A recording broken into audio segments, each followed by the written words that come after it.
Welcome to the latest edition of Here's What We Know, the podcast of unexpected conversations. And there will be unexpected parts of this conversation, but there will be a lot of expected parts. And we're going to get into it here in just a second. But they said, would you like to talk to Ryan Murphy? And I'm like, hold it, Ryan Murphy, are we talking the Olympic swimmer?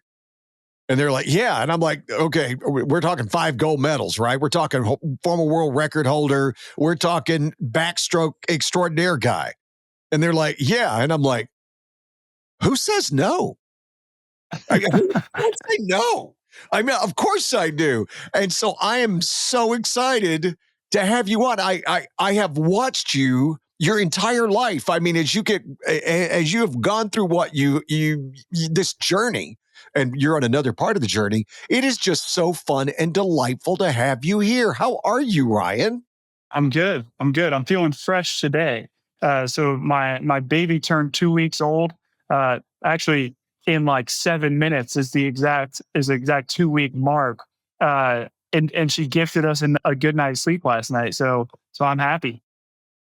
Hey, jump on it and run with it. And it's so much fun. And I even told her when it came on, I'm like, I'm surprised you're here because listen, life comes at you fast when they're at that age. Now, it's still fun because they stay where you put them.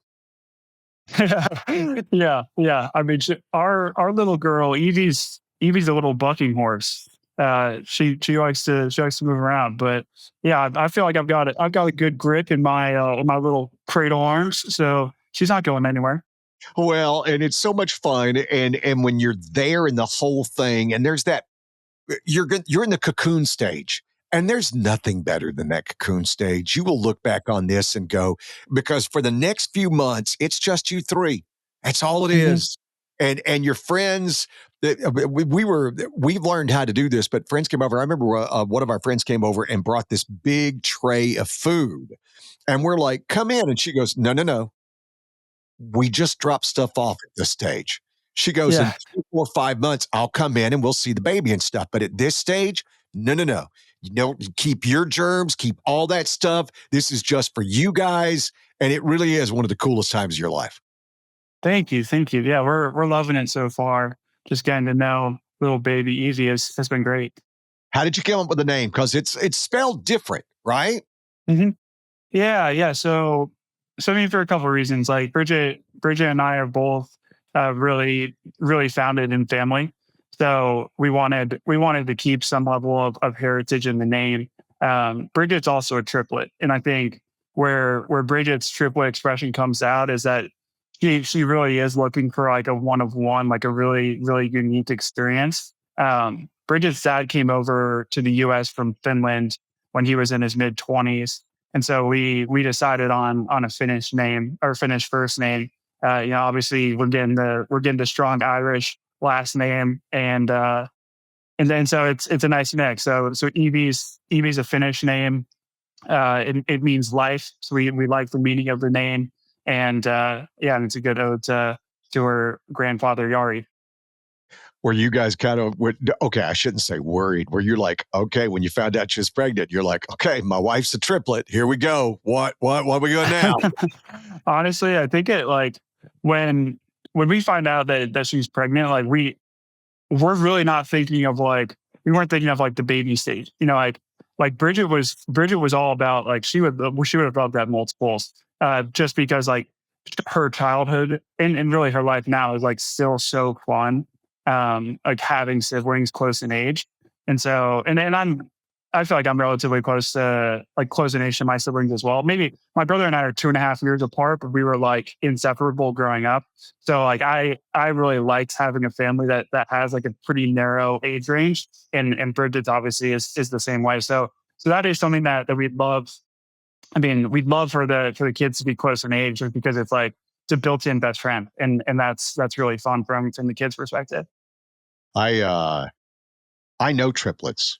One of my dearest friends, they had triplets, and I remember when he goes, you know, the hardest part. He goes when they went to college. He goes, usually you send your kids out one, one, one, one. He goes, our kids all left at the same time, so we went from chaos to this. Hmm. And he goes, it was hard. It was harder than you think. Hmm. My wife and I just stared at each other going, uh, hi, my name's Ron.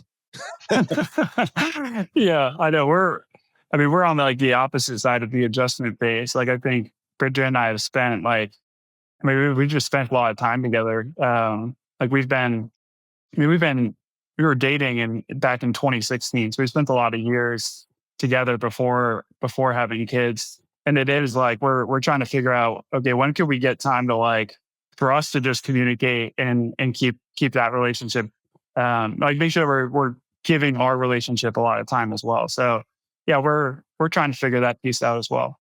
It'll all come to you. I mean, Hmm. I think we scare people about having kids and we talk about how hard it is. It isn't. And it's the coolest thing you'll ever do. And my children are the most interesting people I know. Right. Hmm. And I do a job where I talk to just as you, interesting people, amazing people. I'm still fascinated by my children. They Yeah. still show me things that I don't know. I don't know, Hey dad, why? Hmm. That's a good question. And it's so much fun. I'm so excited for you on this journey because it really is. It'll be out of everything you've done, and you've done amazing things. This will still be the coolest thing you ever did. Yeah, yeah. I mean, it's already like an emotional unlock. Like I'm definitely still in like the adrenaline phase where like I wake up in the morning and it's like boom, right out of bed. Like I want to go like pick up pick up baby Eevi and like walk around with her and yeah. So it's a great time. And you'll find out how little sleep you actually need. That's the big thing. Hmm. Right? Because you think, and you've had sleep has been a part of your training for so long. And you're like, I Hmm. need this, I need that. And then you start going, how much did I sleep last night? 58 minutes. I'm good. I'm good. Good. I'm good, And then you'll kind of go from there. We have one of our kids who he had the biggest case of FOMO you ever heard. He just knew we were having a party every morning from like 1 till 4. And Hmm. so I'd wake up with him because I need less sleep with my wife. And I'd be up all week after just having, a couple hours of sleep. But then Saturday at 2 o'clock, because my job would start at 4:30 in the morning. And Saturday around 2 o'clock in the afternoon, I'd go, Tag, you're it, baby. I'll see you tomorrow. Homeboy's going to bed. Hmm. Yeah, yeah, we're getting the routine. We're honestly taking it just day by day at this point. Yeah, it's working out so far. We're lucky. Bridget's parents are in the area, so we're getting some good help too. My parents are coming in about a week and a half, so it's all good. And it's so much fun. I've sat back and said, I'm trying to stay alive for this reason. I want to see my children and their children.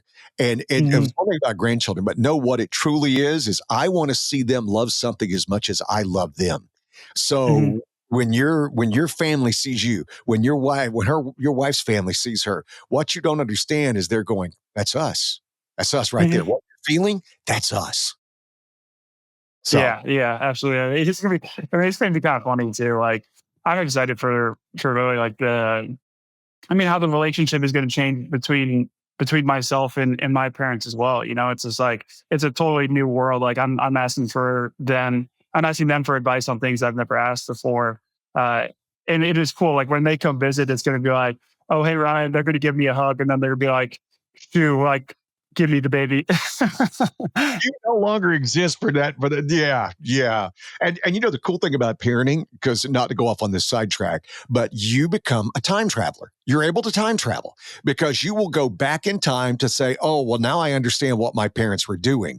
And then you Hmm. will go forward in time, because I'll say this to my kids. Listen, when your teenage daughter comes up to you and says, hey, dad, I'm trying to help you answer that question now, right? Whether Hmm. good or bad, but you start projecting, oh, I see how you're going to be when you're 40. This is what, as I always tell my kid, my job right now is to protect the 30-year-old you from you, right? Hmm. So if I can protect the 30-year-old you, well, at 21, it's now your job to protect the 50-year-old you from you. And at 30, it's your job to protect the 14-year-old child, your daughter or son, from your bad decisions. Hmm.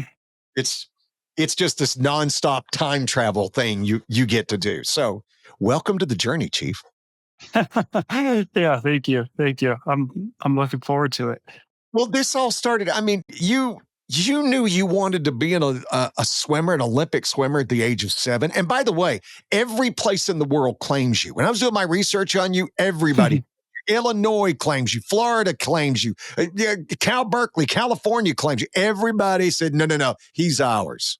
Yeah, yeah. I mean, I have strong ties to a lot of different places, and I think that's great. I think honestly, it's like it's rounded out my personality a lot. Like I think it's great to just like try to figure out how to make connections from all over the country, all over the world. And it just it's cool learning opportunities. So yeah, I was born in Illinois. My parents grew up in Illinois. Most of my extended family's out in Chicago. My sister actually moved back to Chicago. She's living there now. And she actually just had a baby. And we've got little cousins, little cousin girls. And so that's exciting. And then Jacksonville, Florida was an awesome place to grow up. I really, really appreciated growing up there. And then coming out to California for college, I really just feel like I learned so much about myself, like really like a lot of distance between myself and my family in that time. So I had to develop a level of independence. And I'm the baby in my family. So like I really want to say I had like a ton of like independence built in high school. So I was like building that in college. And really, yeah, really just feel like I've become like a much more interested person in general, interested in other people. And so it's been a nice ride. Well, you actually asked your wife to marry you in San Francisco, right? Yeah, absolutely. And that was level of nostalgia for her. She grew up in the area. So she was born and raised in the Bay Area, went to Cal Berkeley. We met there. And so I proposed in the downtown of her hometown. So yeah, that was the reasoning for that. Hey, listen, as I talk to you, I'm sitting here in San Jose. We're right here in Love it. Silicon Valley, Cal Berkeley. I've spent plenty of time at Cal Berkeley. I put an old relationship through Cal Berkeley. Right. Mhm. I spent many a weekends over there in a coffee shop waiting for her to waiting for her to do a lab. Yep. Yeah. Yeah. I So mean, it's a great place. I mean, I could make the argument that's the best view in the Bay. It's absolutely stunning over there. well, and it's just going back into your journey at 7. I mean, okay, even at 7, when did you know you were really good at this? When did you go, wow, this is something I know how to do? Yeah, I mean, I think in like at the baseline of my personality, like I'm exceptionally competitive, like in everything I'm doing. So like, yeah, I wanted to go to the Olympics for swimming, but I wanted to win the World Cup when I was playing soccer. I wanted to go to the NFL when I was playing flag football. I wasn't allowed to play tackle, but I wanted to go to the NFL when I was playing flag football. Uh, I didn't necessarily love baseball, but I played baseball. So you're wearing the Giants hat, but Yeah, uh, this is for you. This is yeah, I'm yeah. trying to claim you for California again. Yeah, yeah. So I was as into baseball, but I was exceptionally competitive everywhere. Like in the classroom, also I wanted to be the best. So that was at the underlying. In terms of when I knew I was good, I was pretty good at like I was just big. Like at a young age, like I was big, and so I was good at most athletic activities. I would say like my parents put me into like all of the arts. Like I was doing ceramics, like painting, all that. And this was not my shtick. Like I was not. I definitely wasn't inclined in that direction at the youngest stage. I think I've developed that a little bit more over time. But on the athletic side, I was good at everything. When it started to get more serious for me is at age 12. Like that's when I gave up other sports and I had to go a little bit more introspective and be like, okay, like what do I enjoy the most? And like, what do I want to spend my time doing outside of school? And I chose swimming. Um, and ultimately I chose swimming because that was the sport that made me the most nervous. I would get nervous before every single swim meet. And that's how I knew that I cared. And I think with team sports, it at the young age, like it was hard for me to mentally frame things. Like if I had a great game, but my team lost, those are conflicting emotions. I don't necessarily know how to deal with that. Where swimming, like it's a little bit more pressure on you as an individual. You're going up to the blocks alone. When you're on a relay team, you're going up with 3 other people, and those are like actually my favorite races. But there is a little bit more of like self pressure in swimming, and I think I recognize that and really yearn for it at a young age. I love that answer. It's the only sport that I got nervous out. That is because I'm going through that journey now when my kids play. My oldest is very competitive, and and he's the same, the opposite of like with the team sport. He's loved team sports, Mhm, and he doesn't care if he plays well. If they lose it, I don't care. I don't care if I went 4 for 4. I don't care if I scored 28 points. We lost, mhm, and that's where he, you know, and were you this are in that respect, because it's wonderful to talk to elite level athletes and just find out what that journey was like. And so having this opportunity to go, were you the kid who would be so angry in the car on the drive home from the soccer match that my wife won't even ride in the car? We have to take 2 cars. So, because my mhm, son, if he loses, no, it's dad and silence. And I've learned the mhm, only thing I ever ask him about after a loss, hey, you hungry? You need anything to eat? That's the only thing I ask him about. If he mhm. wants to talk about the game, we'll talk about it, but I never bring it up. Were you that way? Did you have any of the because you were Oh, saying absolutely, absolutely. Yeah, and I think I think like I think my parents were like pretty good at kind of like helping me kind of push my mind in the right direction. They're like, okay, well, look, like there's always next game, so uh, so like, yeah, we're gonna come back next week, and like hopefully next game goes better. Um, but it was always a process, like always a process of thinking in the long term. Obviously, like you're never gonna extinguish emotions. Like I'm never gonna be able to not feel disappointment. Like that's always gonna be there.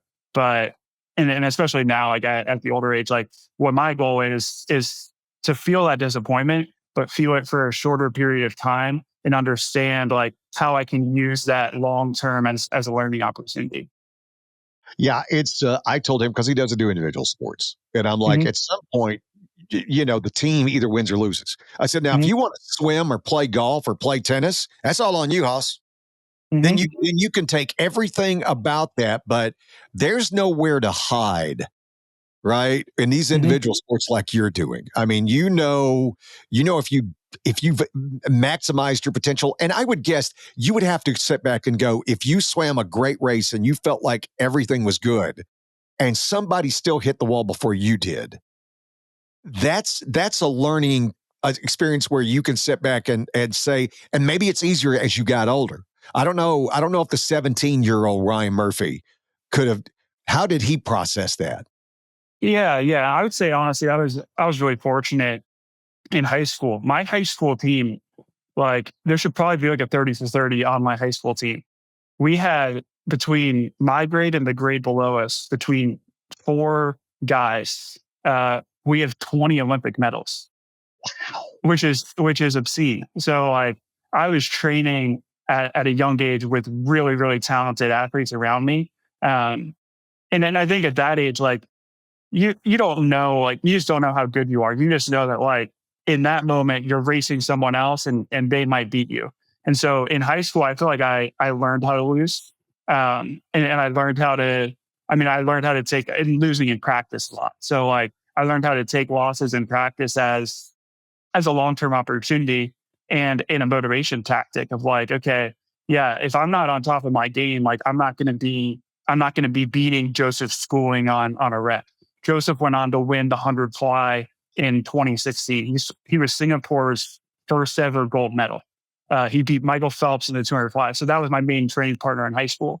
And it was the same thing. If I'm not on top of my game, I'm not going to beat Santo Condarelli on efforts in practice. Santo went on to win, I think, a silver medal with Italy in 2021 in the 400 freestyle relay.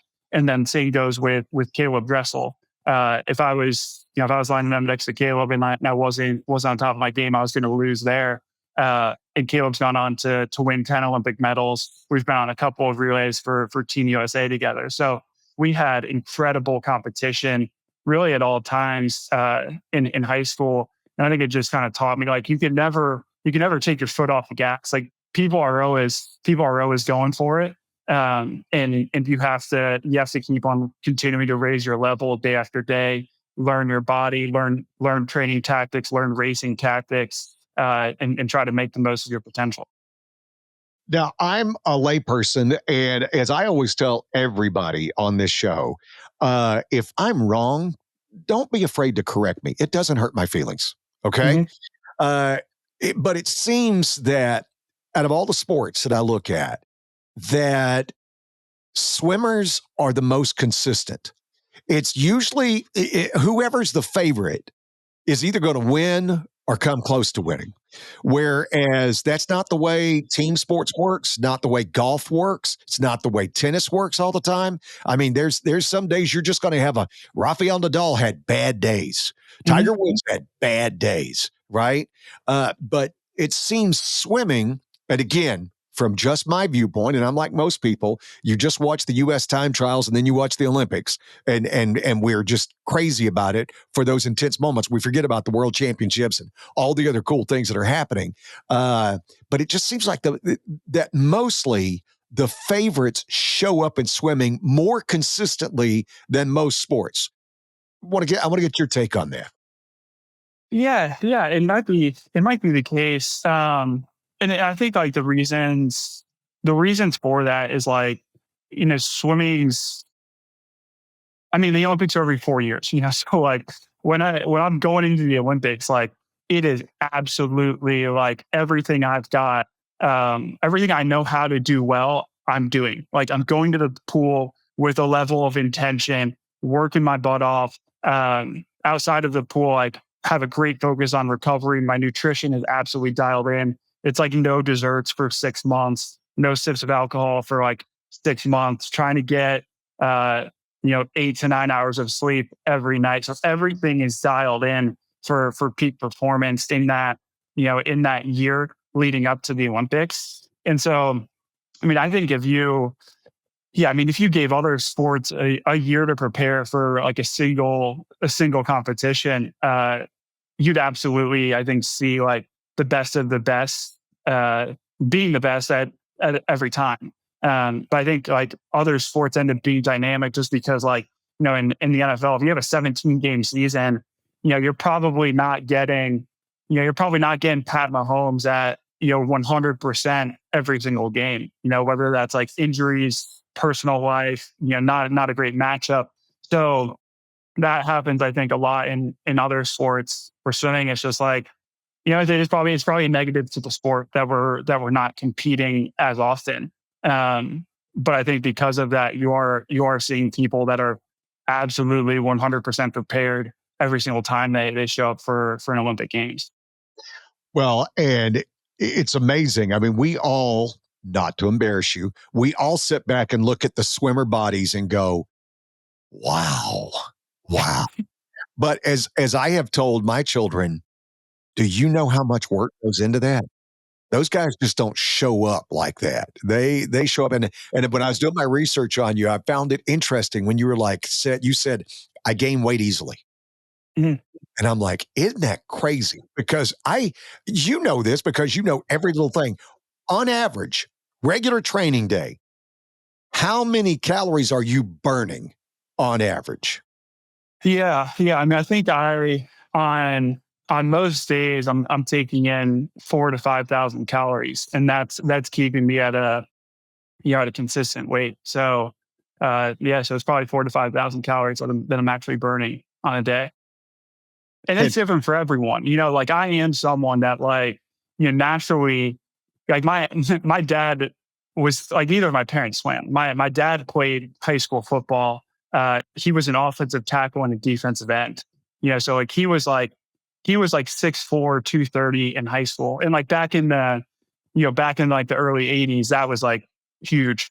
Um, for O line and D line. So he's like a massive guy. So like I can put on muscle pretty easily. And so like I'm more so of the mind, like I have to actively like almost hold back in the weight room so I don't get like too bulky. Where other people are a little bit more like like people think about like the Michael Phelps, like eating 10,000 calories a day. He's more of like, he is just naturally like more of like a skinnier person. And so he just needs to eat like more than someone like me where I can just hold weight well. How tired of you are you of chicken, salmon, and broccoli? Yeah, I mean, I do eat like, especially in the lead up to the Olympics. Like I'm eating so clean. So it is like pretty much every night is a version of just like a really healthy grain, some really good veggies and a lean meat. So yeah, probably chicken 2 to 3 nights a week, salmon 2 nights a week. I try to do steak 2 nights a week. Um, and then maybe I'll order out for like sushi or like a poke bowl or something for another night. Because my background's in country music. I've spent a lot of time in country music, talking to country music people, and one of our workout warriors is Kenny Chesney, Hmm, right? And nice. Kenny Chesney that's what he does. Him and Tim McGraw got on the workout train, and that's what they do. And I was talking to Kenny, and I'm like, "Tell me about you." And he goes, "Same thing." He goes, "I eat clean Monday through Friday. I get a little wobbly on Saturday, and on Sunday, oh hell no." And I'm like, he goes, "I go crazy," and I'm like, "What's crazy to you?" And he goes, "Cheeseburger and French fries," and I'm like, "One?" And he looked at me and he goes, "Of course one. Who would eat two?" And I'm like, Hmm. "Me." Yeah, yeah. I would. And that's where you guys who train well, I mean, most of us who, hey, we get done here, I'm going to go for a run. And after I get done with a run, I'm going to eat something because I've earned it. Right. But that's the wrong way of thinking. The right way of thinking is you've got your body ready to go. Let it do what it's going to do now. And don't throw gas on the fire. Or yeah, and that's where we end up doing, and learning those training things that you did is amazing. But I asked you this, and I talked to Cullen Jones recently, and I'm going to Mhm. ask you the same thing. How did you get past the boredom that is swimming?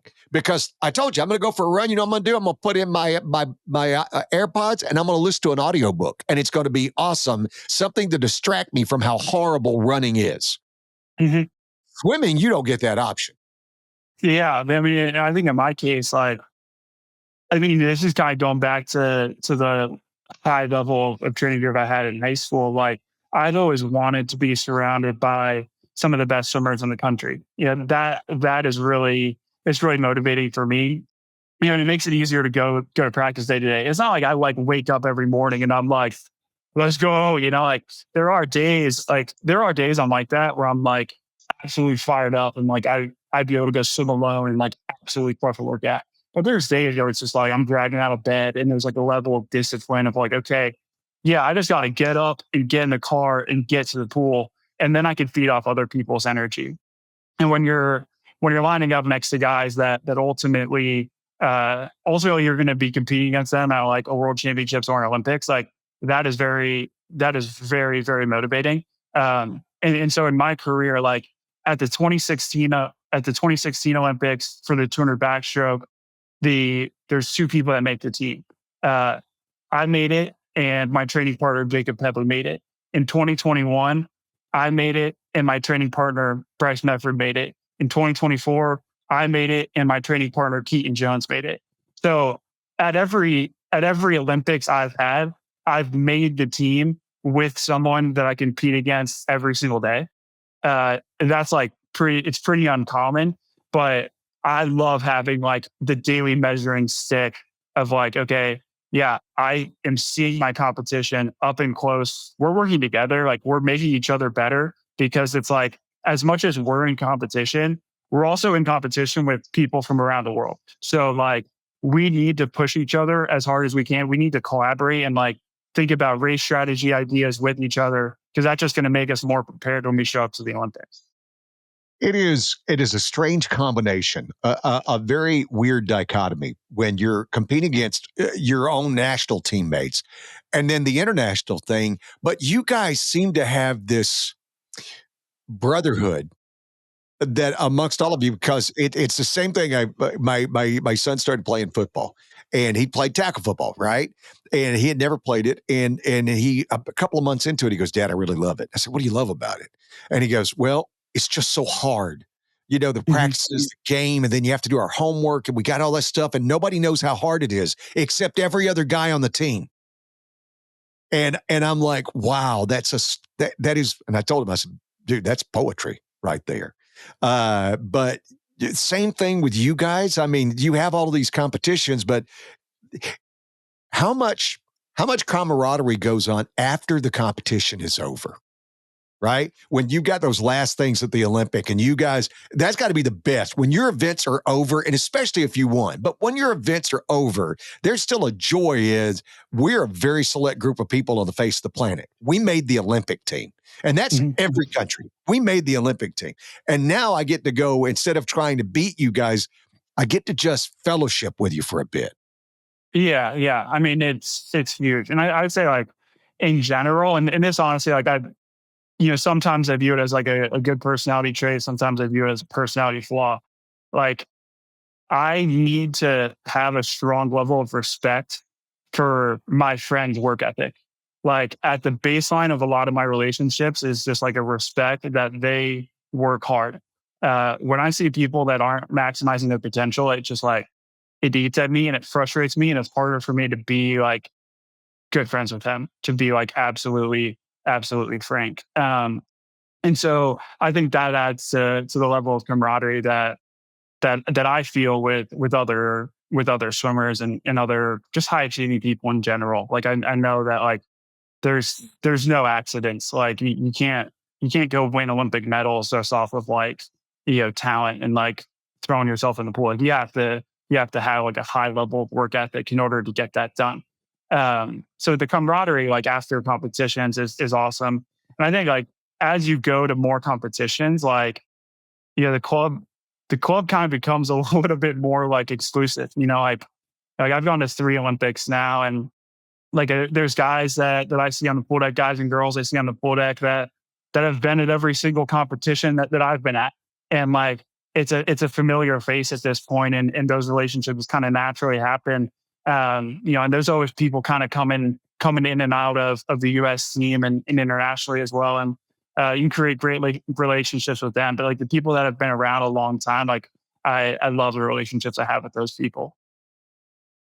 It is, and especially at this stage where you're at now, and this career that you've had, it's been amazing. It's just bonkers, world records, gold medals, and stuff like that.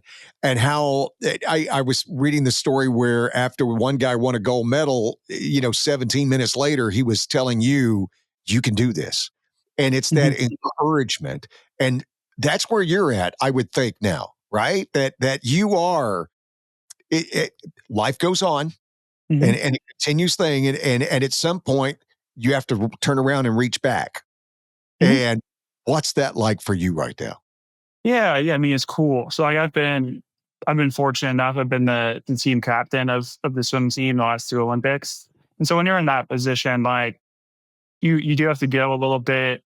You have to go introspective first of like, okay, like like what was I looking for at my first Olympics from the leadership, and you look at great leaders that you've seen, and you really just try to one like you're kind of like the holder of team culture for USA Swimming, and you're trying to express that culture and make sure that the people that are quote unquote rookies on the team, that they're hearing about the team culture and that they're feeling comfortable and that they belong. I think that's like the most important thing as a leader is just like you want you want all of the people on the team to be freed up mentally to just walk behind the blocks and do what they do. Like if they got on the Olympic team, like they clearly deserve to be there. But sometimes people don't wrap their head around it. Like they make the Olympic team in a really stressful environment, and then they get to the Olympics and they're like absolutely blown away by this spectacle and crumple a little bit. And so like my goal is like I don't want anyone to crumple because of nerves. Um, and so that's like number one goal as a leader. And it is like part of it is that you're just talking to people throughout the year. I think like leadership is really just like relationship building. And so you're trying to get to know the other people on the team and kind of what gets them to tick. And Yeah, and it's not my job to like keep them on the path. Like they're motivated enough to see that on their own. But it's just cool to like they just want to feel comfortable in the setting. So like if I could be friends with them, like that's that's a great job. I want to tell you why I am all in on Bison Junk. First and foremost, they are a full-service, eco-friendly junk removal company, but with this difference, they focus on recycling and donating usable goods. Their customer service sets them apart, and they pride themselves on their integrity. They'll show up when they say they will, and they'll do what they promise. If you have hard-to-remove items like hot tubs or large furniture, they figure it out so you don't have to. They want to be who you always come back to when it's time to declutter and organize your home or business. They're worth every penny at bisonjunk.com. How hard is it to do the backstroke? That's your bailiwick, right? And I mean, out of watching, it seems like the butterfly is hard to do, but when you're in the pool, I have one right here. When you're in the pool, backstroke, just trying to go straight is hard. Yeah, yeah. Backstroke is a tough stroke um, because so much of it is leg driven. So it's just like of all the strokes, backstroke is like easily the hardest on the legs. Um, and so like that's a dynamic because you're constantly just like trying to keep your legs fresh for the end of the race. Because if they go and they're tired, like you're really hurting. That's like the baseline. And then in terms of like the going straight, I actually kind of like that because it's, you know, if something is off balance in your stroke. If something's off balance in your stroke, you're starting to go sideways. And like there's a couple of ways that there's a couple of reasons that might be like it could just be as simple as you're crossing over your arms, but it could be that your rotation is uneven side to side. It could be that your kick is uneven side to side. Um, it could be that you're stronger on one side. So there's a couple of reasons it happens, but it is just like a clear indicator of like, okay, I need to go look at video, figure out why this is happening. And so it's a good cue to stay, to stay on the video analysis really. How long does it take to know exactly when to do the flip to go to the other way, right? Because I know it's just second nature for you, but any Mhm. of us get in the pool and try to, okay, the wall's going to be, and I know you've got to be looking at something in the ceiling. I don't know if maybe there's some there, but it is crazy Mhm. and perfect place, just enough leg thing, push thing. I mean, the mechanics of it, again, to you, it's second nature, but the rest Mhm. of it, it is flipping Harry Houdini magic. Mhm. Yeah, I'm at the point now in swimming where it's like if I'm doing a hundred back, uh, it's pretty much the same stroke count the first lap and the same stroke count the second lap, like almost every time I swim the race. So I'm counting strokes every time I'm swimming. I'm counting strokes, and that's part of the way that I think of race strategy. So in the hundred back, like it's going to take me 32 strokes the first 50, and so like I'm thinking in my head, I'm like, okay, well, first 12 strokes, I just want to set up body position. Then I want to start building the tempo between strokes 12 and strokes 24, and then from 24 to 32, like I'm going all out trying to nail this turn. And when I see the flags, then it's like, okay, one stroke, flip over, eight kicks underwater, and then I got the stroke count in mind for the second 50. Dude, mind blown. Yeah. I had no concept. You're counting strokes. I mean, again, and it makes sense now that you say it because it has to be so methodical. I mean, Mhm. otherwise your brain is, and you have got to be. I cannot imagine what the focus is like in the pool, right? I mean, say an Olympic sprinter in running. I don't know if they have time to think, right? That you're just trying to make sure. I mean, we're talking 10 seconds of just, am I giving maximum effort and stuff like that? You guys have just enough time where you're still going fast to really be, and again, you have that extra friction of trying to get through the water in the most efficient way. It is amazing to think about how focused you have to be on so many minute details. Yeah, yeah. The shorter the race, the more it is just like, it's like an explosive exercise. So, yeah, the shorter races, like there is a high level of technicality there. But there's not like you're removing the variable of like energy control. For me, like and my races are 51 seconds and a minute 53. So there's a high level of like you can't go 100% in a 51-second race. Like you could go maybe like 95% for like a portion, and then you're trying to pick up and go 100% for a portion. And so the energy control bit and the strategy piece is huge. I want to ask you because I always do this with every athlete, and everybody who listens to the show, it's coming. I love to find out what hurts that we don't expect. Right? I've said this before. Football players, you know what hurts? Their hands. Imagine trying to grab a 240-pound guy as he's running by you. Right? So their hands Mhm. hurt. Basketball players, their shoulders. Kind of crazy, huh? And I remember I was talking to Mary Lou Retton and Christy Yamaguchi. What hurts? Ankles. Gymnasts and ice skaters, ankles. For you guys, especially backstroke guys, what hurts? Uh, I, I mean, like when you're in the race, like the acute pain is like it's like quads.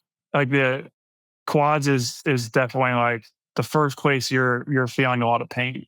Um, I'd say throughout the year, like my back definitely hurts a little bit. Like I think the hardest place in swimming is if you don't nail the turn, like because I'm flipping over, like you're kind of going into the wall a little bit blind, and so if you don't nail like your feet on the wall and you're like maybe like pushing like before you actually hit the wall, it hurts your back a little bit. So I think that's the piece that I always have to be a little bit aware of. Just making sure that my hips are loose enough so my back doesn't hurt.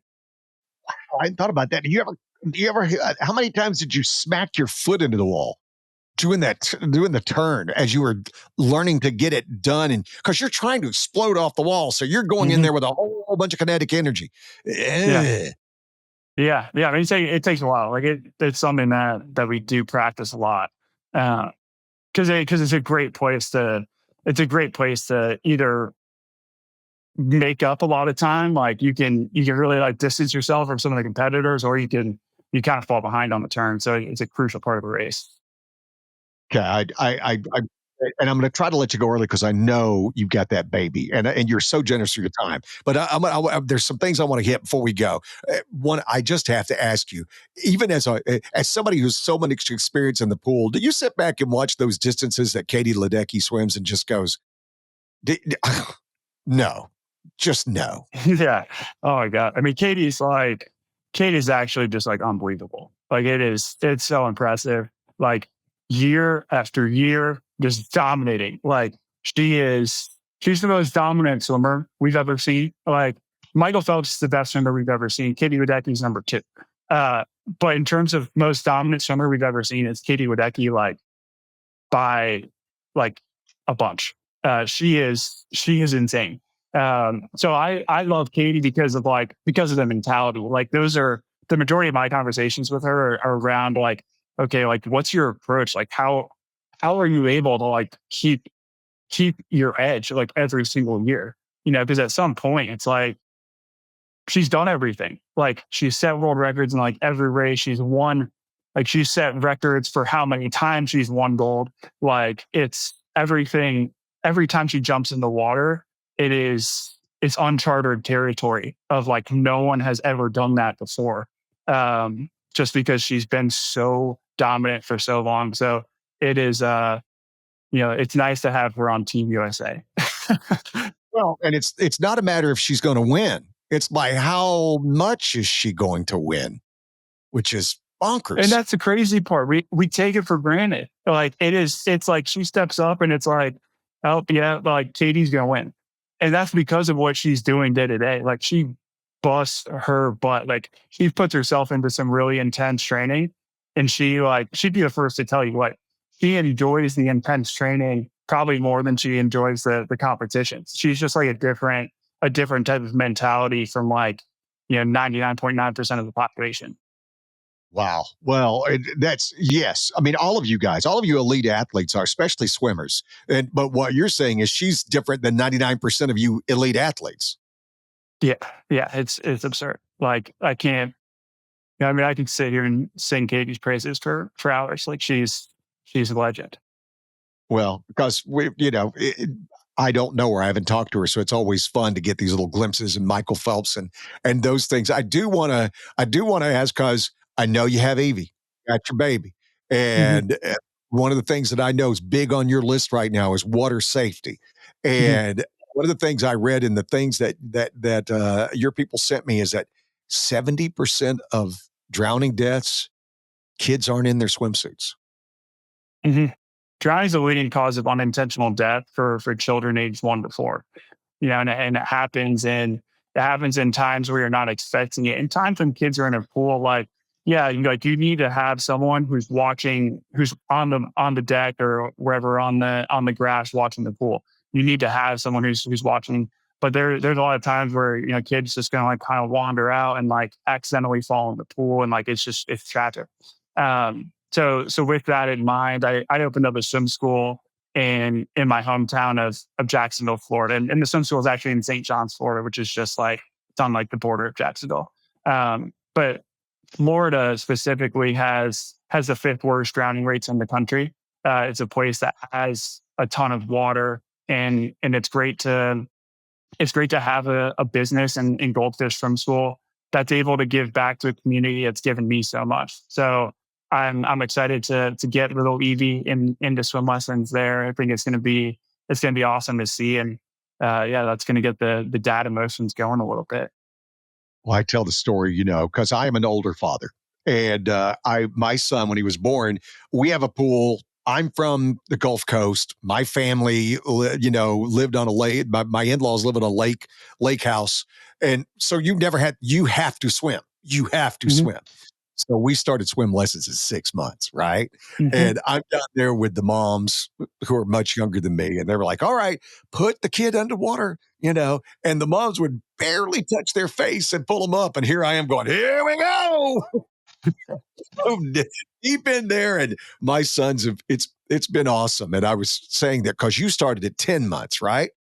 Yeah, yeah, yeah. And I think my parents were a little bit more similar to you, in the way they were getting me going. I think by the time you get to the third kid, you're just like, all right, we're gonna get this done, quick and dirty. So, uh, but it's awesome. Like our swim school, Goldfish Swim School, starts swim lessons at 4 months, and those are my favorite classes to watch. Like it's cool because even just in a 30-minute time slot, you can just see how much more comfortable the kids are getting in the water. Um, and it's nice. Like we heat the pool to 90 degrees because like we want to remove a variable. Like there are times where like a kid is just going to cry because the pool's cold. Yeah. And so we're trying to remove that variable. So like they're going to be comfortable in the water. And we're really just trying to get them acquainted with like the actual water. And so we start with just like pouring just like a little cup of water over their face so they could feel it going over. And that's like the first introduction, and gradually it builds from there. So it's really those are awesome classes. And the peace of mind you get when you realize your children truly know how to swim, right? But because Hmm. we're at the same time, we had the life jackets in the pool, and they were never allowed, and we have pool fence up around the pool. We were always very, very cognizant of it. But when you realize, by the time my sons were 8, 9, and 10, they were fish, right? And Hmm. it was so much fun to be able to have that and know they were safe, right? That Hmm. they understood the concept of what was going on. I know, and I promise, I'm going to let you go. I promise right now, but I have to ask: with the Olympics coming up in Los Angeles in 2028, are you going to be doing anything? Are you going to be doing any commentary because you're very well spoken? Are you going to be doing anything there? Yeah, yeah. I mean, I would love to be competing. So I'm yeah, I'm kind of working backwards from 2028 of like, okay, what's the ideal plan in order to be absolutely prepared in 2028? I think like ultimately I think I can make the team, and I think I could be like competitive for medals and being So on the top awesome. of the podium. But if that's not the case, like absolutely I want to be involved in the Olympics in some other way. So like yeah, I have a great relationship with Rowdy Gaines. I've definitely talked to him a little bit what it is like on the commentary side, like what the schedule is like really what the prep looks like as well. And it sounds awesome. And it's cool just like in that position, like Rowdy has commentated the biggest moments of my life, so like it's cool. Like I'm gonna go back and like forever I'll watch my Olympic videos and it's gonna be Rowdy's voice that is like the narrator of like those moments. And so it's cool. Like it's a huge job and like yeah, you definitely have to take it seriously. So like if that ultimately if it ultimately ends up that I'm not able to make the team in 2028, like absolutely I'll be trying to call NBC and trying to get into the booth. See, I kind of besmirched you because here's the truth. I mean, with you, with the training regimen and the way you guys do things now, your careers are much longer than they were when I was growing up. Right? Hmm. I mean, Mark Spitz, and then there was no Mark Spitz, and then okay, the Olympics, and then they were gone. But now you guys like Michael Phelps and Katie Ledecky, and you have these wonderfully long careers that I short sold you. I figured, okay, well the babies are here, and now he's got things to do. But no, you're going to work on making the team. And I find that amazing. Yeah, I mean, there actually are things to do. Like I'm going to continue to lean into the goldfish swim school business and hopefully open up multiple locations. Like that is really a goal of mine. But on like the pure competition side, like knock on wood, I've never had an injury.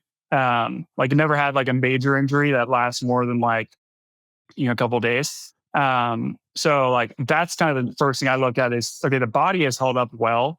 Like I know how to take care of the body. Like I'm sitting in this room and I'm like looking out. I have like a sauna and a cold tub right outside, and those are great recovery tools for me. And so that's there. And then the desire, like I want to be exceptional. Like I want to be exceptional at whatever I'm doing. Um, and like swimming, it's fun to try to be the best in the world. So I love that pursuit. You're one of those people who make everybody around you better. I feel like I'm better after just this little conversation. So, whatever it is, how the good Lord made you, He made you in a wonderful, special way. And this whole being a dad thing, you're going to be amazing at that too. She'll still make you want to shave your head some days, Yeah. but it's going to be the most amazing journey of all the things you've done. It's going to be the coolest thing you ever did. I am pulling for you. I hope whether you make the team or not, I want to talk to you again because I can go down rabbit holes with you. I just wanted to get down the story, some of the Olympics, but I would love to hear all your stories. I can't imagine how many stories you have and the people and this and that. We didn't have time for that today because I wanted to get Hmm. to know you a little bit, but I want to have you back and see how your journey is continuing. And especially, it's only 2025. You still got 3 years to work Hmm. with. So I'm gonna reach out to your people and see if I could convince you to come back. I love it. I'd be happy to come back. I enjoyed the conversation. This is great.